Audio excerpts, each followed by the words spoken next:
एक ऐसा प्लान बना लें जो सच को भी सामने ला सकता है और रिश्तों को हमेशा के लिए तोड़ भी सकता है, तो आप क्या करेंगे? यही सवाल जूही के सामने था। जूही की आंखों के सामने जैसे ही एक झलक में रूही का चेहरा आता है, उसके दिल की धड़कन रुक सी जाती है। उस एक पल में जूही को समझ आ जाता है कि जिसे वो अब तक मिस राहत समझ रही थी वो कोई और नहीं बल्कि रूही ही है। लेकिन जूही सीधे सच सामने लाने की गलती नहीं करती। वो जानती है कि रूही को सामने लाने के लिए सिर्फ सवाल काफ़ी नहीं होंगे, उसे एहसास दिलाना पड़ेगा। इसीलिए जूही एक ऐसा प्लान बनाती है जो खतरनाक भी है और भावनाओं से भरा भी।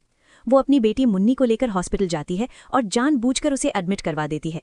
इसके बाद जूही एक लेटर लिखती है जो सीधे मिस राहत तक पहुंचाया जाता है। लेटर में बस इतना लिखा होता है, मुन्नी की हालत बहुत खराब है, उसे हॉस्पिटल में भर्ती कराया गया है, प्लीज जल्दी आओ। जैसे ही रूही वो लेटर पढ़ती है, उसका दिल बैठ जाता है, उसकी आंखों से आंसू बहने लगते हैं। रूही खुद से कहती है, अगर मुन्नी को कुछ हो गया तो मैं खुद को कभी माफ नहीं कर पाऊंगी। और उसी पल वो फैसला कर लेती है कि चाहे कुछ भी हो जाए उसे हॉस्पिटल जाना ही होगा। रूही अपना रूप बदलकर हॉस्पिटल पहुंचती है और काउंटर पर पूछती है, क्या यहाँ जूही गोयनका नाम की कोई पेशेंट है? नर्स जवाब देती है, जी हाँ, रूम नंबर 214। रूही तेजी से कमरे की तरफ बढ़ती है, लेकिन जैसे ही दरवाज़ा खोलती है उसके पैरों तले जमीन खिसक जाती है। कमरे में मुन्नी नहीं होती बल्कि बेड पर एक डॉल रखी होती है। रूही घबरा जाती है। तभी पीछे से जूही की आवाज़ आती है, रूही। जूही को देखकर रूही टूट जाती है, उसकी आंखों से आंसू बहने लगते हैं। जूही भी रोते हुए पूछती है, मुझे और मुन्नी को इस हालत में छोड़कर क्यों चली गई थी?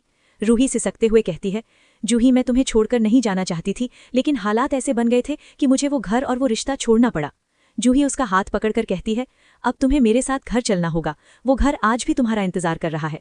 लेकिन रूही उसे बीच में ही रोक देती है, बस जूही, पुरानी बातें छोड़ दे, मैं अब उस घर में कभी वापस नहीं जाऊंगी और ना ही नाहर जीजू की जिंदगी में। ये सुनते ही जूही की आंखों से आंसू रुकने का नाम नहीं लेते। वो पूछती है, तो क्या तुम मुझसे भी नहीं मिलेगी?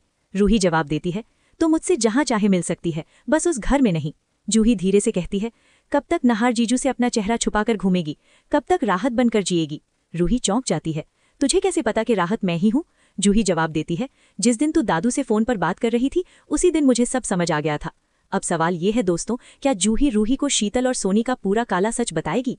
क्या रूही दोबारा उस घर में कदम रखेगी